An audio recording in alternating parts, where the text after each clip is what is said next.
Hello everyone, my name is Farman Khan and you are watching chalk talk tutorials. आज का video कुछ lecture video नहीं है, लेकिन जनरल नॉलेज और अवेयरनेस से भरा हुआ है, तो वीडियो को आखिर तक ज़रूर देखना। सबसे पहले शुरू करते हैं एक बहुत ही इंटरेस्टिंग टॉपिक के साथ में। पहले मैं आपको वीडियो का टॉपिक बता दूं, micro organisms in everyday life. चलिए, इसमें सबसे पहला जो मैं आपको बताऊंगा बहुत इंटरेस्टिंग स्टोरी है, एंटीबायोटिक्स और मेडिसिन से रिलेटेड। एक मेडिसिन थी जिसका नाम था मैजिक ड्रग।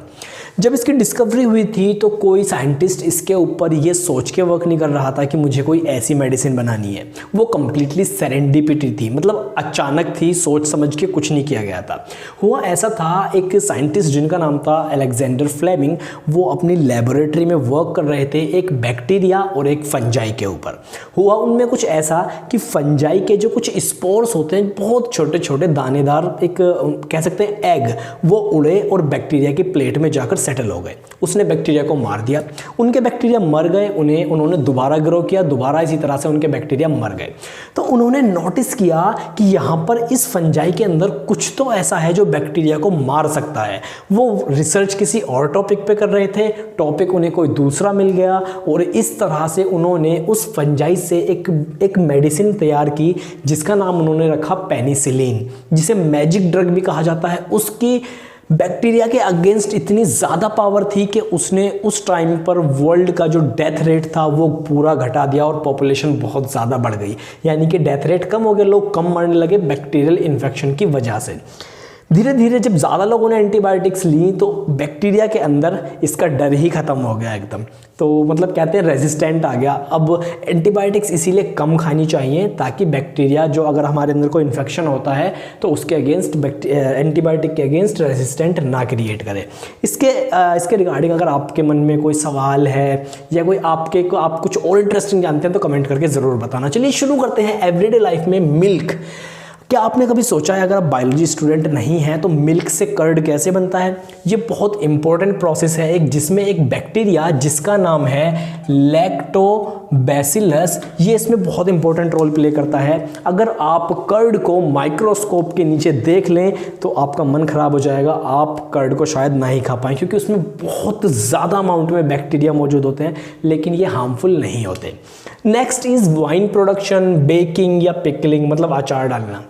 आपने ये सारी चीज़ें तो नॉर्मली सुनी ही होंगी, लेकिन क्या आप जानते हैं वाइन का प्रोडक्शन जो किया जाता है, अगर आप ग्रेप वाइन पियेंगे तो वो कैसे बनती है? अंगूरों को यानी ग्रेप्स को पहले सड़ाया जाता है, जिसे बायोलॉजी के टर्म्स में फर्मेंटेशन बोलते हैं, और वो फर्मेंटेशन अचीव किया जाता है with the help of micro organisms. After that alcohol, उसी तरह से अगर एल्कोहल का प्रोडक्शन भी हो रहा है तो एल्कोहल फर्मेंटेशन किया जाता है पहले। अगर हम उसको गन्ने यानी कि शुगर केन से बनाते हैं तो पहले शुगर केन फर्मेंटेशन किया जाएगा, उसको सड़ाया जाएगा with the help of micro organism.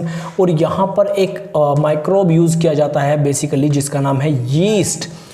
बहुत बड़े अमाउंट पर ये यूज़ किया जाता है for the production of alcohol, wine etcetera. After that next point is micro organisms play very important role in the reduction of environmental pollution. वो कैसे?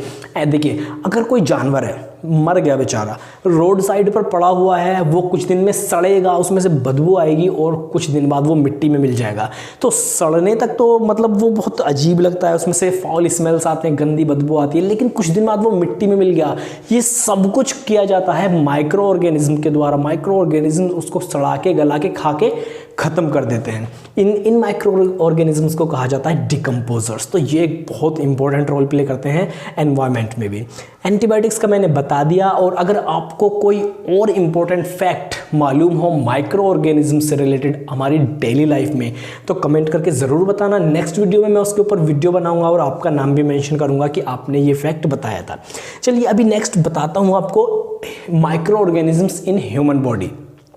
हमारी स्किन है, आइज़ हैं, नोज़ है, ईयर है, हमारे हेयर हैं, इन सभी में माइक्रो ऑर्गेनिज्म बहुत ज़्यादा मात्रा में पाए जाते हैं। चाहे हमारी बॉडी के अंदर ही क्यों ना हो, इंटेस्टाइन, लंग्स, हमारे कुछ भी हो, सब जगह माइक्रो ऑर्गेनिजम्स पाए जाते हैं, लेकिन ये हार्मफुल नहीं होते हैं। एक वर्ड है जिसे कहते हैं सिम्बायोसिस।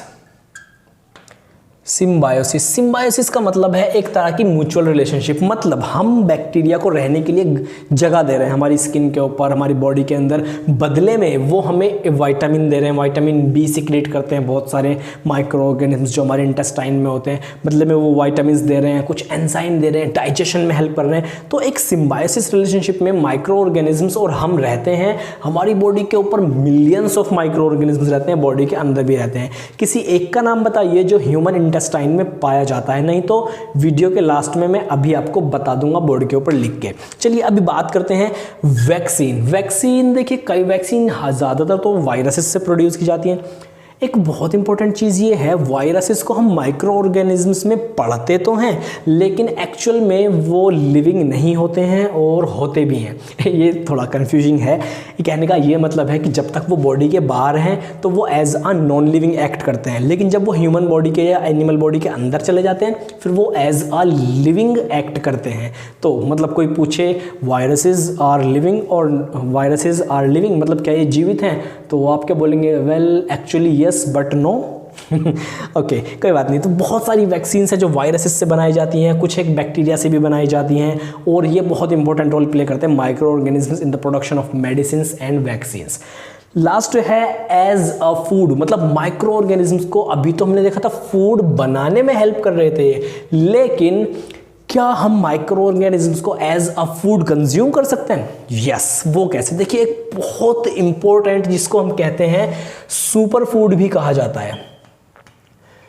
सुपर फूड क्या है? बेसिकली इनमें प्रोटीन का अमाउंट काफ़ी ज़्यादा होता है, कार्बोहाइड्रेट्स, मतलब हर तरह के जो एसेंशियल हमारे न्यूट्रिएंट्स हैं वो सब कुछ होते हैं इनमें। तो कौन सा माइक्रो ऑर्गेनिज्म है जिसको as a super food consume किया जाता है? बेसिकली माइक्रो ऑर्गेनिज्म्स इतने ज़्यादा अच्छे फूड की तरह इनको यूज़ किया जाता है। कुछ माइक्रो ऑर्गेनिज्म जिन्हें एस्ट्रोनॉट्स होते हैं जो स्पेस में जाते हैं, इंटरनेशनल स्पेस स्टेशन, मून वगैरह पे जाते हैं, लंबे लंबे टाइम के लिए जाते हैं, वो इनको कंज्यूम करते हैं। और सबसे अच्छा एग्जाम्पल जो सुपर फूड का है वो है आपका SCP मतलब सिंगल सेल प्रोटीन। ये सिंगल सेल प्रोटीन किससे बनती है? स्पाइरुलिना, उस माइक्रो ऑर्गेनिज्म का नाम है स्पाइरुलिना। तो स्पाइरुलिना को as a super food consume किया जाता है, एस्ट्रोनॉट्स लेते हैं जब स्पेस में जाते हैं। ये बहुत अच्छा एक फूड सोर्स है, बॉडी बिल्डर्स भी इसको लेते हैं बॉडी बिल्डिंग के लिए। तो जो इसका आंसर था हमारी ह्यूमन बॉडी के अंदर कौन से माइक्रो ऑर्गेनिज्म पाए जाते हैं, उसका नाम है सबसे कॉमन जो है वो है ई कोलाई। और ई कोलाई एक ऐसा बैक्टीरिया है जिसके ऊपर बहुत सबसे ज़्यादा रिसर्च की जा चुकी है अभी तक। पूरी दुनिया में सबसे ज़्यादा रिसर्च ई कोलाई के ऊपर की जा चुकी है। तो अगर आपके पास कोई अच्छे फैक्ट्स हैं तो कमेंट ज़रूर करना, मैं नेक्स्ट टाइम कोशिश करूँगा इस तरह का वीडियो बनाने के लिए। Thanks for watching this video.